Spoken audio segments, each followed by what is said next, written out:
Allô, Philly! Salut! Qu'est-ce que tu manges? Un pizza Yeti.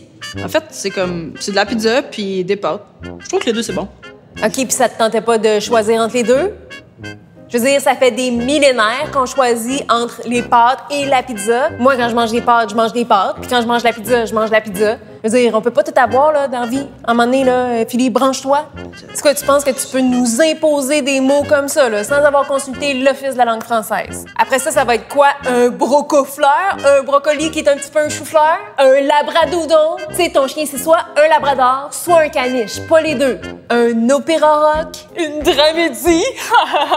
Parler franglais? Un documentaire? Une relation amour-haine, comme si tu peux vivre les deux en même temps? Des adolescents? T'éternuer quand tu pètes puis que t'éternues en même temps? Pis quoi encore? Bisexuels? Des gens qui sont ni gays, ni hétéros, ou pire, les deux?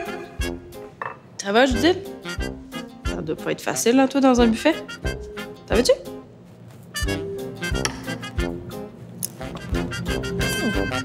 C'est bon?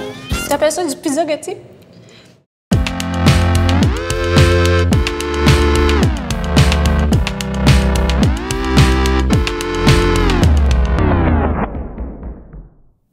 Salut, Philly. Salut, Judith. J'utilise quel pronom pour m'adresser à toi? Yel, toi, j'utilise quel pronom pour m'adresser à toi? Elle. Je pense que je t'ai déjà mégenrée d'abord. Ça se peut. Comment tu t'es sentie? Ben, probablement la même façon que n'importe qui serait mégenré. Dans ma tête, ça fait juste comme non, tu t'es trompé, mais là, ça a déjà enchaîné sur autre chose. Okay. Fait tu passes on vite pense à autre OK, chose. c'est bon. Tu t'identifies comme personne non-binaire. Qu'est-ce que ça signifie? Ben, ça signifie d'abord être moi. Ça signifie de pouvoir dire et démontrer qui je suis, comment je me sens, comment je me reconnais, comment je m'identifie. Je sais très fortement que je m'identifie pas à l'identité qu'on m'a assignée à la naissance. Qui était... Ça, c'est rude. OK, je m'excuse. À quel moment tu t'es dit la division binaire, ça me convient pas? Je pense que ça m'a jamais convenu, mais j'ai jamais eu les mots ou les idées pour le réfléchir.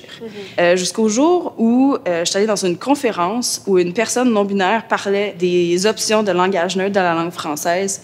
Puis là, ça a été comme un feu d'artifice dans mon cerveau. J'ai fait « Oh my God, c'est ça que je suis ». On vit dans une société où ça fait pas tellement longtemps qu'on parle de ces réalités-là. J'imagine que tu fais face à beaucoup de résistance. Ça doit être une autre sorte de violence pour toi, non? C'est clairement violent.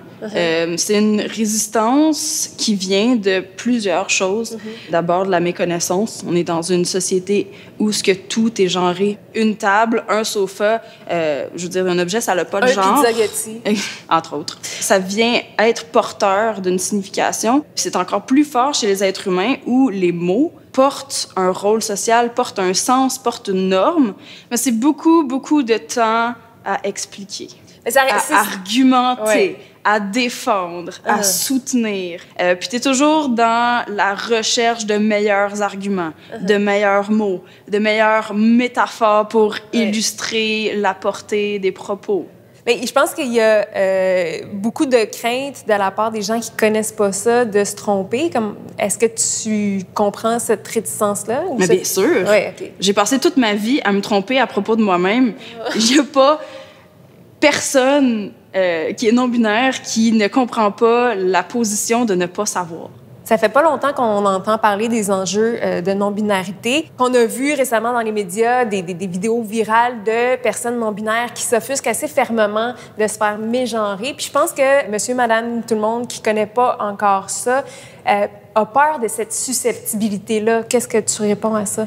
Je pense que ces vidéos-là deviennent virales parce que c'est très flamboyant, puis on vit dans une société où on recherche cette espèce d'émotion très, très forte pour avoir des likes, puis des retweets, puis name it. C'est très symptomatique de ce manque de reconnaissance-là, où les gens ont comme, ben, on sera jamais entendu si on n'explose pas sur la place publique. Mais le quotidien, la réalité, c'est pas ça. Les personnes non-binaires sont extrêmement consciente que les genres non-binaires ne sont pas discutés. C'est vraiment rare que j'ai envie de péter une coche à quelqu'un que je viens de rencontrer dans un dépanneur de m'avoir appelé monsieur ou madame. Cela dit, avec des gens à qui j'ai expliqué, argumenté, on passe à côté de qui je suis, comment je me sens, puis de l'importance que j'accorde. Ben oui, j'ai envie de lever mon doigt du milieu. Tu sais, comme quand tu pars, OK, bye les filles, pas une fille. Puis les gens, souvent, ben, ils pensent pas ou ils pensent par après, puis se culpabilisent beaucoup. Puis il y a personne qui a envie de culpabiliser personne. Il y a tout le monde qui a envie de grandir en tant que société. Parce que plus de reconnaissance pour certaines personnes, c'est pas moins de reconnaissance pour les autres. Juste qu'une identité humaine, c'est complexe, c'est nuancé. Il y a tellement de façons d'être une femme. Il y a tellement de façons d'être un homme. C'est très binaire, ce que tu viens de dire. Il y a tellement de façons d'être une personne non-binaire. Être non-binaire, c'est une identité parapluie. C'est juste dire que ton identité n'est pas exclusivement homme ou exclusivement femme. Il y a autant d'identités non-binaires que de personnes non-binaires aussi. C'est toi qui dois faire le travail d'éducation auprès des gens pour qu'ils respectent ton identité. C'est militant de ta part de faire ça parce que tu aurais pu dire « Hey, fuck off, c'est trop compliqué, je vais acheter la paix en acceptant le concept de binarité. » Mais en ce moment, je suis en train de faire de la militance parce qu'il y a nécessairement devant la caméra puis que ça va éduquer des gens puis qu'on va en parler. Mais il y a des jours où je choisis la pas militance. Je vais pas réagir aux mots qui sont très genrés comme garçon, fille, madame, monsieur. Il y a des moments où je m'accorde cette espèce de care autour de la fatigue. Puis il y a des moments où je me dis c'est trop important. C'est trop important pour moi, mais aussi pour toutes les jeunes qui ne cadrent pas dans les identités binaires, qui un jour vont avoir besoin de modèles positifs pour s'affirmer. Puis j'ai tellement cravé ça étant jeune, puis aussi de montrer qu'il existe d'autres choses que notre cadre de pensée. Quand on abat ce mur-là, ben c'est gagnant pour tout le monde. Puis non seulement les gens qui se conforment pas, mais aussi pour les gens qui se conforment, il y a personne qui va cracher sur plus de liberté. T'es un bon modèle pour moi, Philly. Merci.